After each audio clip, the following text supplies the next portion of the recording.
बैठ के बना आराम से। बैठ जाओ। ओके, तो मेरे को देख के आप लोगों को पता चल रहा होगा कि मैं जिम जाता हूँ। हाँ मैं जिम जाता हूँ। तो जिम आदमी क्यों जाता है? जिम आदमी जाता है सिर्फ दो रीज़न की वजह से।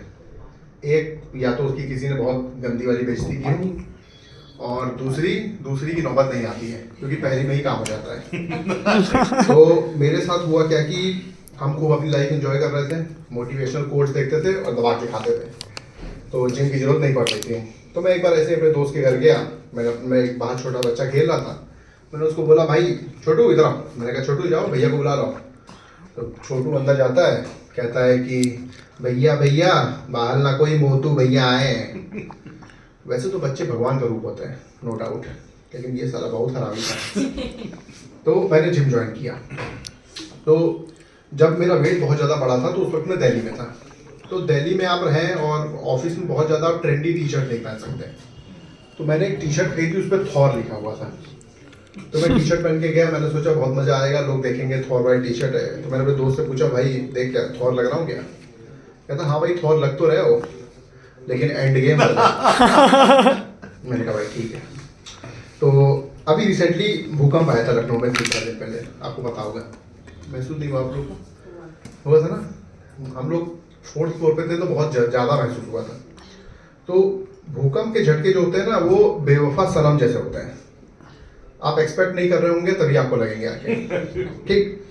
तो मुझे कुछ दिन से ना कॉन्स्टिपेशन की दिक्कत चल रही थी और बहुत टाइम बाद कुछ अच्छा हो रहा था। तो मैं कमोड पे बैठा था, मैं आराम से रील्स देख रहा था, अपनी ज़िंदगी के कुछ पल एंजॉय कर रहा था, और तब तक सारा भूकंप आ गया।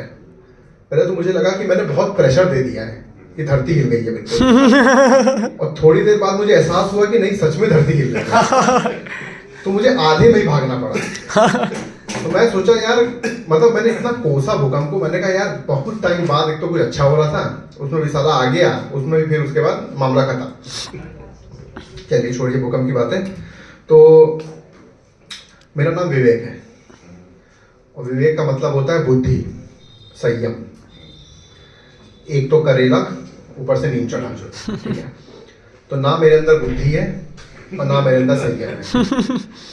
इस चीज़ को मुझे करीब करीब 22 साल लग गए पता होने में, जब मेरी बीटेक में ईयर बैक आ गई। तो उस दिन मेरे पापा को भी ये समझ में आ गया कि जिस पंडित ने मेरे पैदा होते वक्त बोला था कि आपका लड़का कुछ करेगा, वो पंडित चूतिया काट गया। मतलब ये नहीं कुछ करेगा। तो मैं एक छोटा अपनी बुद्धि का एग्जांपल दूंगा।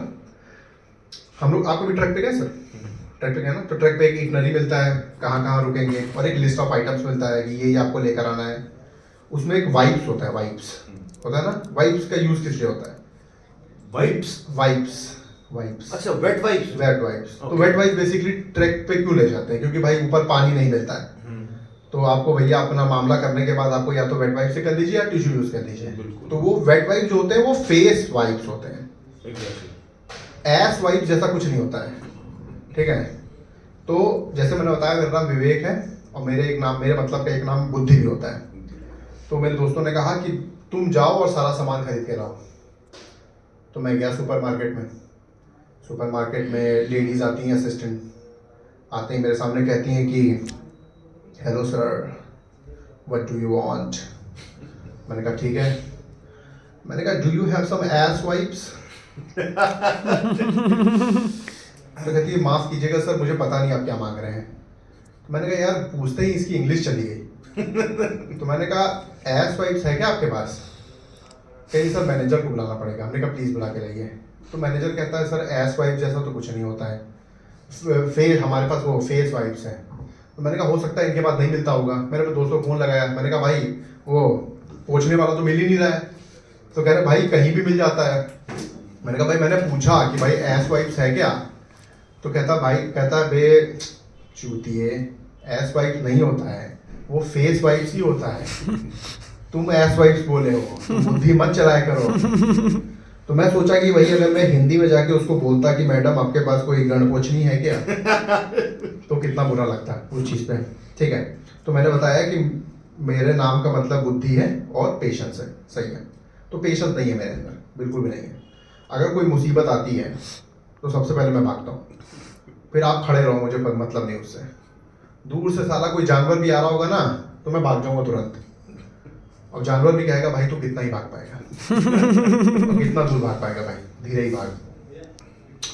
तो जैसे मैंने बताया, मैं एक बार इंटरव्यू देने गया था, तो इंटरव्यू में कहते हैं कि बेटा देखो बहुत टफ है और हमारी कंपनी इतना बहुत ज़्यादा स्ट्रेस देती है, तो आप एक काम करिए, हमारा रिव्यू जाके ग्लासडोर पे पढ़ के आइए बाहर।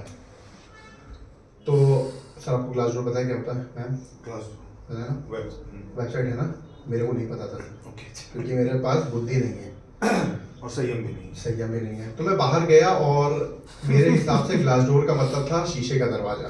तो मैं गया और मैंने वहीं रिव्यू ढूंढना शुरू कर दिया। अब मैं दरवाजे पे देख रहा हूँ कहाँ है कहाँ है कहाँ है, मुझे कहीं रिव्यू नहीं मिला। कौन मर गया उसकी लिस्ट लगी थी, कितनी छुट्टियां हैं उसकी लिस्ट लगी थी, किसने किसको छेड़ा उसकी भी लिस्ट लगी थी, लेकिन रिव्यूज नहीं लिखे थे वहाँ पे। तो एक सिक्योरिटी गार्ड वहाँ बैठा था, बेचारा सा बूढ़ा सा। मैंने उसको बुलाओ अंकल यहाँ रिव्यूज कहाँ लिखे हैं ग्लासडोर पे। तो मेरी तरफ बेचारा बहुत दुखी मन से देखता है, कहता बेटा इतना ही पढ़े होते तो हम तुम्हारी जगह होते आज, सिक्योरिटी गार्ड थोड़ी होते हैं। मैंने कहा बात तो सही है। उसने बोला जाओ बाहर जो लड़का खड़ा है उसको अंदर बुला के लाओ। मैं गया अंदर, कहता है और तुमने रिव्यूज देखे? तो मैंने कहा बाहर, मैंने कहा रिव्यूज लिखे ही नहीं कहीं पे। मैंने क्या बात करता है, ऐसे फोन निकाला, कह रहा है ये क्या है? मैंने कहा ये क्या है? कह रहा रिव्यूज। तो हमने कहा फिर बाहर क्या था? कह रहा तू कहाँ से आ रहा है? मैंने कहा ग्लासडोर बोला था ना आपने। तो कह रहा तू कहाँ देखा? मैंने कहा भाई पीछे शीशे का दरवाजा लगा वहीं देखा। कहता है तू एक काम करना, चुपचाप अपना काम करना, बुद्धि मत लगाना क्योंकि तुम्हारे पास है नहीं। Okay thank you.